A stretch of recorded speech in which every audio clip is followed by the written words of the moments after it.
kamu berada, dan ikutilah perbuatan salah kamu dengan perbuatan baik, kerana dia boleh memadam dosa kamu dan menjadikan kamu sebagai seorang yang berakhlak mulia.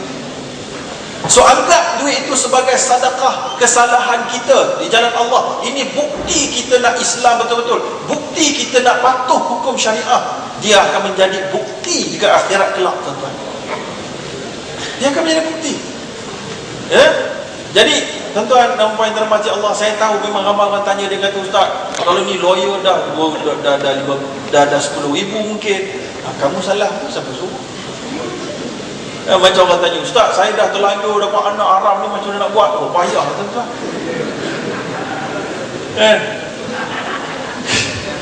So, benda dah di luar real, di semua costly. Benda yang berlaku kesalahan costly. Contoh, kereta api, bila mana rel dia rosak, dia terempas. Bila terempas, dia keluar daripada rel. Nak masuk ke dia rel balik, tuan-tuan, kos dan menyakitkan. Kena ada traktor yang mengangkut, kena betulkan rel. Benda salah memang menyakitkan. So, nak pulihkan mesti kena bermujahadah.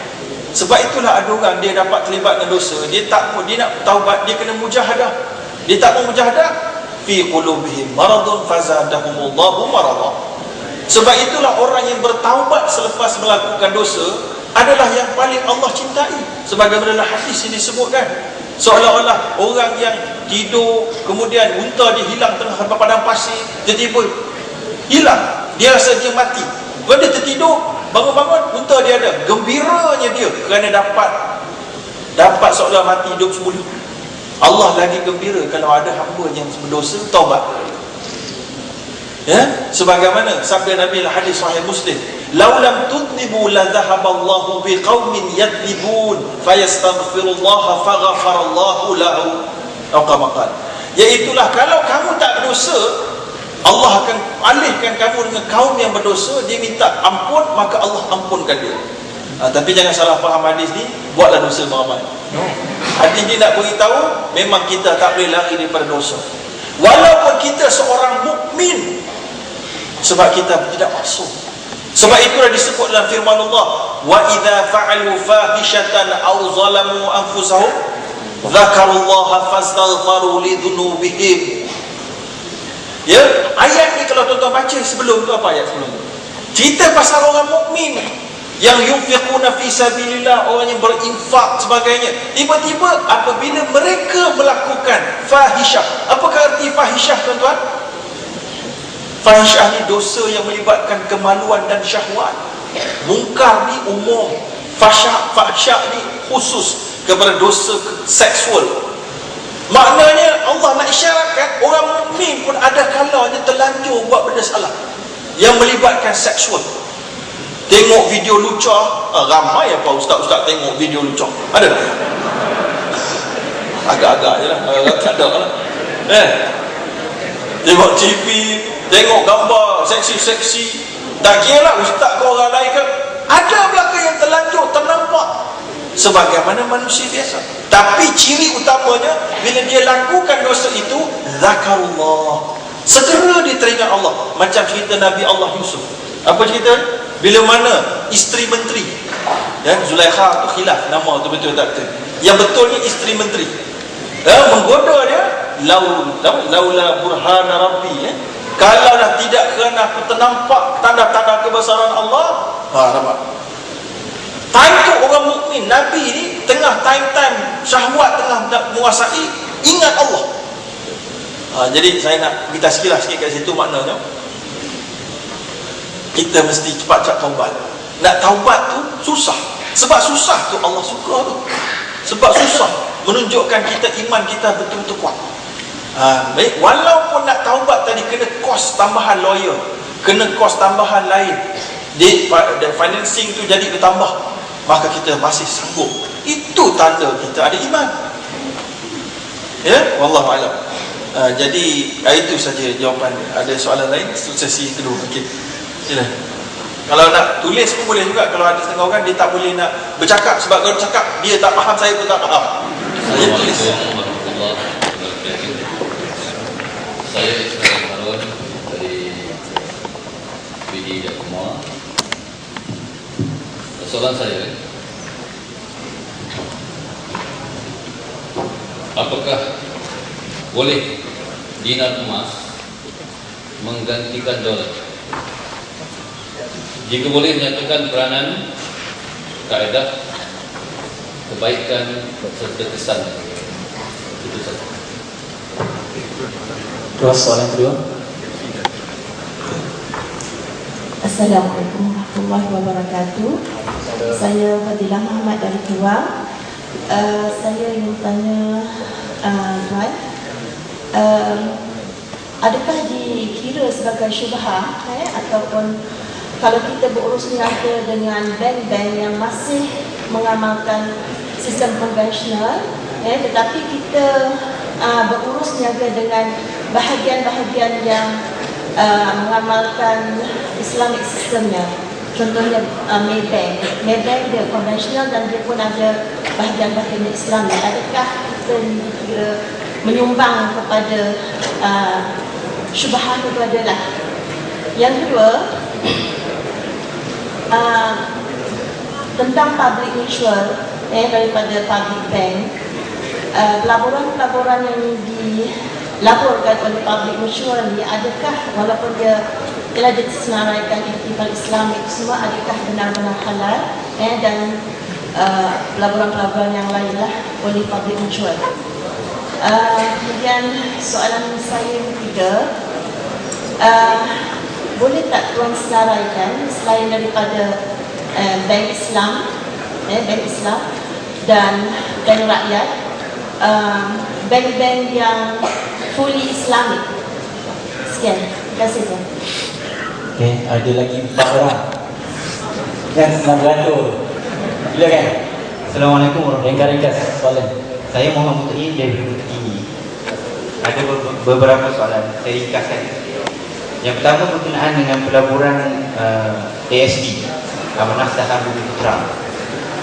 Saya minta pandangan daripada Doktor berdasarkan penelitian dan pengalaman yang ada, boleh beritahu kepada kita.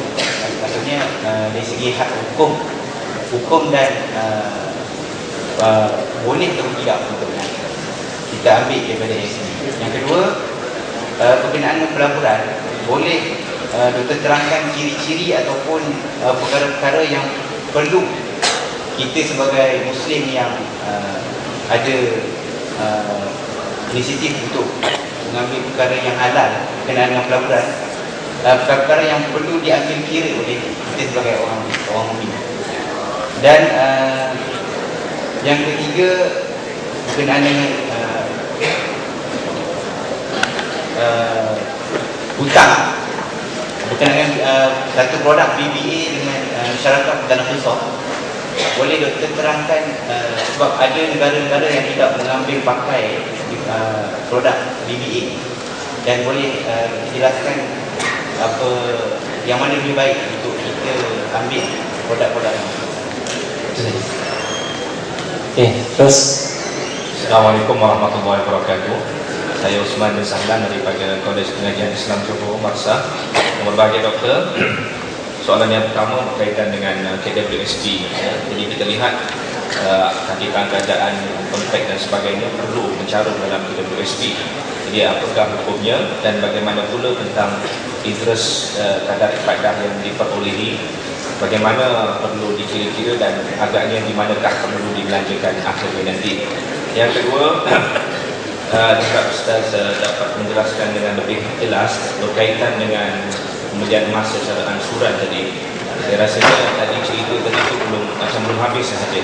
Jadi harap dapat diperjelaskan dengan lebih terperinci, kerana kita lihat pada hari ini kita sebut trade emas ni memang satu perkara yang menjadi amalan rasanya. Sebab bila tanya dengan kedai emas, kalau trade in dia akan tolak, akan susut nilai 18%. Tapi kalau kita minta duit, maka akan turun sehingga 30% susut nilainya. Jadi itu sudah tentu menjadi persoalan di kalangan kita, dan rasanya ramai yang mengambil jalan mudah dengan trade emas tadi.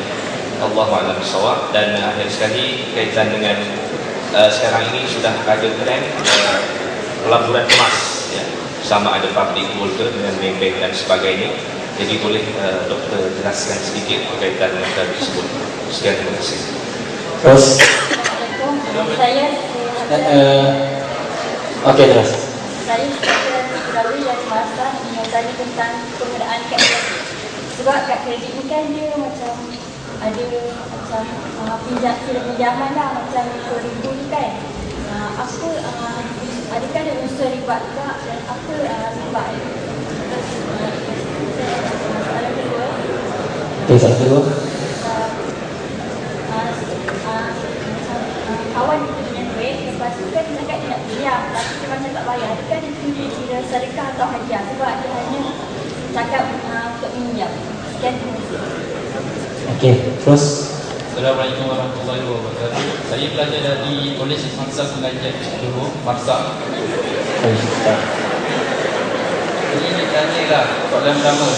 Nabi ada sabda bahawa siapa yang menerima manfaat dan memberi manfaat tergolong dalam riba. Bagaimana pelajar yang membuat pinjaman pembiayaan pelajaran yang tergolong dalam riba? Soalan yang kedua pula mengenai tentang apa hukum orang membuat pinjaman yang berlesen yang berada di kawasan bandar. Itu nak jawab. Along. Yang ketiga mengenai macam itu. Yang ketiga adalah mengenai macam masalah pinjaman. Kita buat simpanan duit. Contohnya lah saya membuat pinjaman, saya menyimpan duit RM10,000 dalam tabung haji lah. Contoh RM10,000. Lepas bulan kita tak simpan. Masuk bulan kedua, tengok RM10,000 kurang tu jadi RM7,500. Mana pergi RM2,500 tu?